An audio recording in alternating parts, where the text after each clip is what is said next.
حضرت عائشہ صدیقہ رضی اللہ تعالیٰ عنہ فرماتی ہیں ایک عورت تھی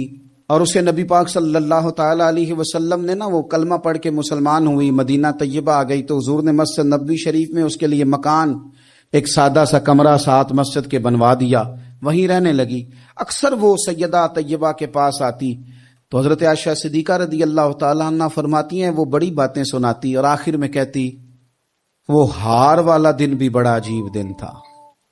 اور میرے رب کی قدرتوں کا دن تھا، وہ بھی بڑا عجیب دن تھا۔ سیدہ عائشہ صدیقہ رضی اللہ تعالیٰ عنہ ایک دن فرمانے لگی کہ تو ہار والے دن کا بڑا ذکر کرتی ہے، وہ کیا دن تھا؟ تو خاتون کہنے لگی اماں جی وہ دن تھا جب میرے رب پر بھروسہ اور مضبوط ہو گیا، جس دن میرا اپنے رب پر توکل اور بڑھا، میرے ایمان میں یقین میں اور پختگی آئی۔ کہنے لگی میں ایک گھر کی کنیز تھی، نوکرانی تھی، اس گھر میں ایک بچی تھی جس کے پاس سونے چاندی ہیرے جواہرات کا ہار تھا۔ اس زمانے میں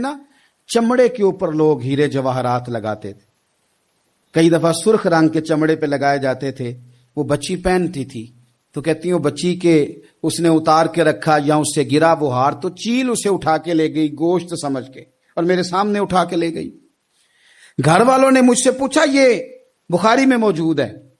گھر والوں نے پوچھا مجھ سے کہ وہ ہار کہاں ہے تو میں نے کہا چیل اٹھا کے لے گئی۔ گھر میں کچھ چوری ہو جائے تو سب سے پہلا الزام کس پہ لگتا ہے؟ ملازمین پہ۔ کہتے انہوں نے مجھے بڑا مارا، بڑی تکلیف تھی، حتیٰ کہ میری شرمگاہ تک کی تلاشی لی، میری عزت اتنی خراب کی میں بتا نہیں سکتی۔ میں نے اپنی زندگی میں ایک واقعہ دیکھا، ایک امیر گھر میں چوری ہو گئی، ملازم کو اتنا مارا کہ وہ چارپائی پہ پڑ گیا، پولیس والوں سے اتنی مار پڑوائی گئی کہ وہ بیچارہ چارپائی پہ پڑ گیا، اور پھر وہ اتنا بیمار ہوا اور کچھ دنوں کے بعد پتہ چل گیا کہ چور تو اپنا بیٹا ہے ان کا۔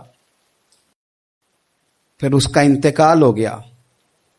اب وہ سیٹھ صاحب اور گھر والے آ کے مرنے والے کے کان میں معافیاں مانگ رہے ہیں، کان میں۔ تو میں نے ان سے پھر کہا تھا کہ یہ تو اب چلا گیا ہے، تمہارا زور چلتا تھا نا تو تم نے قانون خریدا اور تم نے اسے جتنا ہو سکا تم نے اسے مار پڑوائی،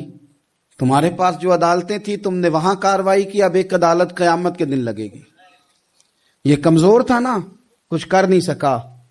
میرے نبی پاک صلی اللہ علیہ وسلم نے فرمایا سن لو، اگر سینگ والی بکری نے بغیر سینگ والی بکری کو تکلیف دی ہوگی نا تو قیامت کے دن اسے بھی بدلہ دینا پڑے گا کہ تیرے پاس سینگ تھے اور تو نے اسے مارا تھا۔ وہ خاتون عرض کرتی ہے سیدہ عائشہ کی خدمت میں کہ مجھے بڑا مارا، مجھے تکلیف دی، میں کہہ رہی تھی کہ میرے سامنے چیل لے گئی ہے پر وہ نہیں مان رہے تھے، اماں جی انہوں نے مجھے بڑا مارا۔ حضرت عائشہ صدیقہ کہتی ہیں پھر کیا ہوا؟ کہنے لگی اماں جی جب کوئی میرا مددگار نہ رہا، مجھے تکلیف دے رہے تھے، رسوا کر رہے تھے، تو میں نے اپنے رب سے مدد چاہی، میرے رب کی طرف میں نے توجہ کی، میں نے کہا مالک اب تو ہی میرا مددگار ہے۔ کہتی ہے وہ مجھے مار رہے تھے تو وہ چیل جو ہار لے گئی تھی وہی لے کے واپس آ گئی اور ہمارے سروں کے قریب لا کے اس نے جب اس ہار کو پھینکا وہ مجھے چھوڑ کے سائیڈ پہ ہوئے، وہ میری بے گناہی جان گئے، لیکن آپ کو بتاؤں اس دن سے میرا اپنے رب پر یقین اور بڑھ گیا۔ مجھے سمجھ آ گئی کہ جب انسان پورا ٹوٹ جاتا ہے اور جب کوئی چاروں جانب اس کا مددگار نہیں ہوتا تو رب تو ہوتا ہے نا، اللہ تو اس کا مددگار ہوتا ہے نا، وہ تو پھر اپنے اس بندے کی مدد کرتا ہے نا، پھر وہ تو توانائی دیتا ہے نا، وہ تنہا نہیں چھوڑتا، وہ تو آنسوؤں والوں کے آنسوؤں پہ بڑا کرم فرماتا ہے،